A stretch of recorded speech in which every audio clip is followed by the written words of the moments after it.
leave out a letter because it's not pronounced.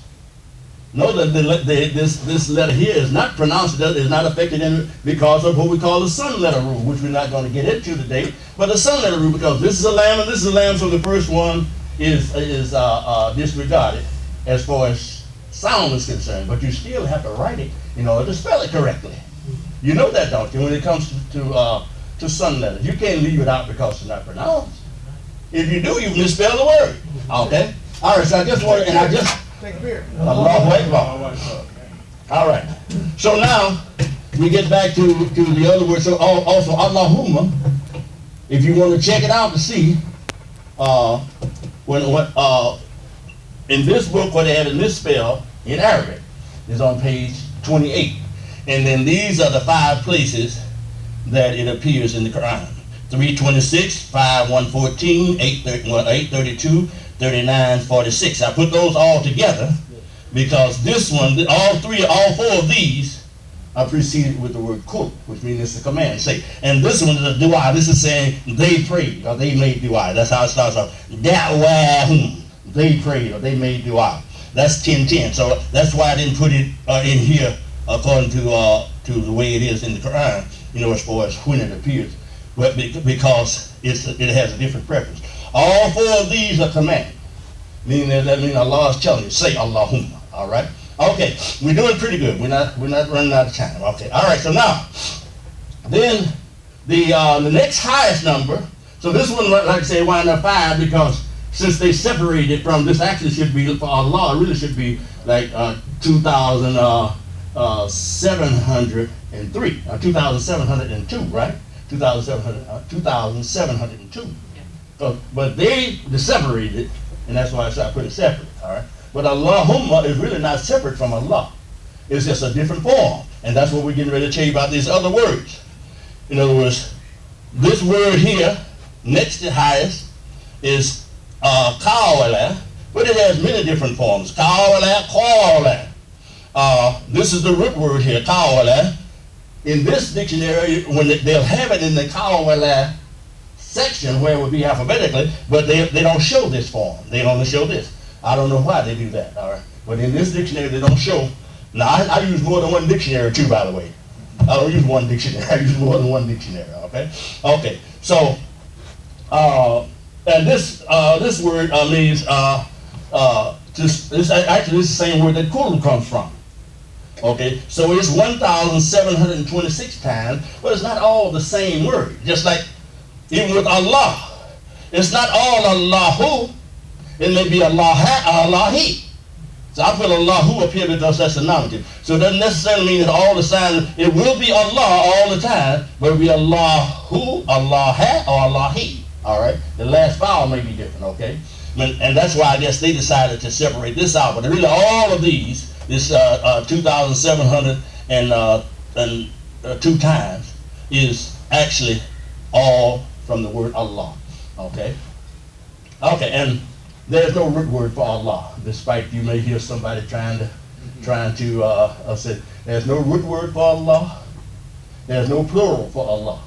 You cannot pluralize Allah. All right? It's just Allah. And do you know that in no other language, according to the scholars that I have read from, there's no other language that has a word that is uniquely for the use or are referring to the Creator except in Arabic. Other languages you can pluralize the gods, different. This one is just one word. The only difference will be whether or not it's nominative or whether or not it's objective or whether or not it's possessive. Okay, that's the last vowel. Otherwise, it's just one word. Everywhere you see. Okay, so now Qawala, the word Qawala itself means it's a lot of energy because the reason why, because first of all you got the shad down in the middle letter, so it means it's energy either repeated or a lot of energy at one time. In other words, either internally or externally. Okay. It's intensive or extensive. That's what I'm. Intensive means a lot of energy right now, and extensive means spread out. Means one person doing it over a long period of time, or it's a lot of people doing it, or it could be a lot of people doing it over a long period of time. All right, but there's a lot of energy involved. So that's on any word that has the shadda when you get to form. This is actually form 2. Shadda on the middle letter. Okay. So why then this Tawala have the Shadda like that? Because it means to attribute to someone something that they did not say. Or as we would say in the streets, he lied on me. And usually when you lie on a person, you got to tell him more than one time so that it be convincing. So there's your extra energy. These are the connections that we learn to make because of the way the language is structured. All right. So nobody told me that, but because I studied the language, I was able to figure out, well, what is the extra energy in here? Well, when you lie, first of all, when you say somebody said something that they did not say, that is a lie, right? Yeah.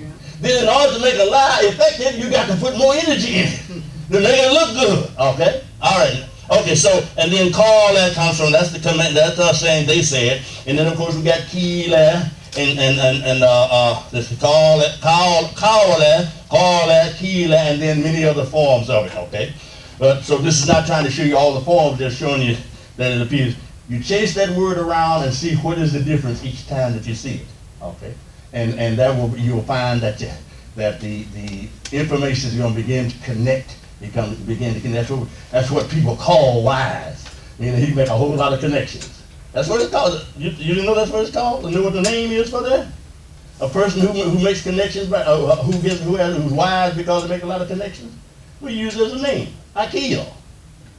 I asked a brother that one time who has the name Akil, and I asked him, what's that word? Just teased him, I just met him. I said, what does Akil mean? He said, it means wise. I said, I thought Hakeem meant wise. He said, they both mean the same thing. No. Both two words that it never mean the same thing. That's my point for making. Now, two words never mean the same thing. You know, it may wind up being the same thing in English, but you got that from different directions.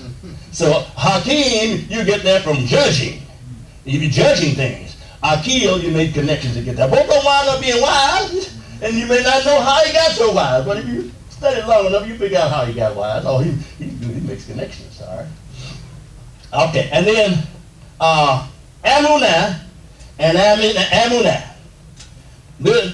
This various forms of this word, even with prefixes in front of it and suffixes and so forth, infixes, same thing with this, and it would be looking different, but it would still be referring to this word. Why is it important to understand it? Because, for instance, as soon as I see something from Tawala, I know it has to do with speaking. All right? So Kul is speaking too. It is a command telling you what to say. All right? But it has to do with speaking. So all forms of this, not all forms of it are going to be lie now, because when you take the shot down off it, now it's not in that energetic state. All right? But it's going to always have something to do with speaking. All right? Yakul, then you're commanded to say, all right? Different forms of it. So Amunah is the root form. And inshallah, we're going to, I don't see Brother Hameen here today, but I got to get with him because I would like to include this in the Quranic, in the Ramadan presentation. This one. Imam Rasul. Yeah. Yes, sir. I give you information. Oh, okay, all right. Okay. So this is key here. You know, some of y'all may shun the public media. The social media. But I look at it. I'm on Facebook. And sometimes people put some important things on. So I know one thing I saw, I was talking about, I was talking about what love is, and said, and they was talking about somebody who didn't love you, but they would call you now and then just to make sure they keep in touch with you because they need you for something. How are you going to ever know when someone loves you? The only way you're going to know whether someone loves you is that you have faith in Allah. That's why that's how your first love showed up. We showed up from someone mentioned earlier, we showed up from our mother's womb. Trusting. That's what Amunah means, to trust. You can't love something you don't trust, can you? And then so if you don't trust it, then I know you don't love it. All right? But if you trust it, then you can love it, but not only that, because you're now back to I'm about to give them a whole Ramadan session. But now you're back to fat here. You're back to Fatarah. Fatarah, that's how we come here. Some people translate it and they say that the prophet said that we all born Muslim. No, he said we all born Fatarah. We all born, the word there, and that's what a Muslim gets back to Fatarah. But a Muslim is coming from the word Salima, whereas the natural order that we're born is coming from the word Fatarah. Okay? So, and this is a condition, Fatarah. You come here trusting. We don't examine mama. We don't question her as to what you ain't been taking no crack every mama. Whatever she put in our mouths, we accept it. We trust it. Okay? We learn. This is where the big job. We learn from our experiences distrust. We learn how to distrust. We come here trusting, and we learn how to do. We learn certain expressions, certain feelings we get around a person. I can't trust him. So we learn to distrust. Now that we have made shahada, we have to now go back and recultivate adunah. We have to go back and recultivate and try to get back. And that's what Ramadan comes about every year, once a year, to give us a chance to practice on this. Because that's a big job. Because in between time, you're having more and more experiences that teach you how to distrust. Okay? So this word and its various forms, including mu'min, which is our best identity. Muslim is good, but mu'min is even better, right? Mu'min. To get to mu'min, we now have to recultivate to get back, and that's where. So every day during Ramadan we have a meal called iftar, comes from the word fatar, iftar.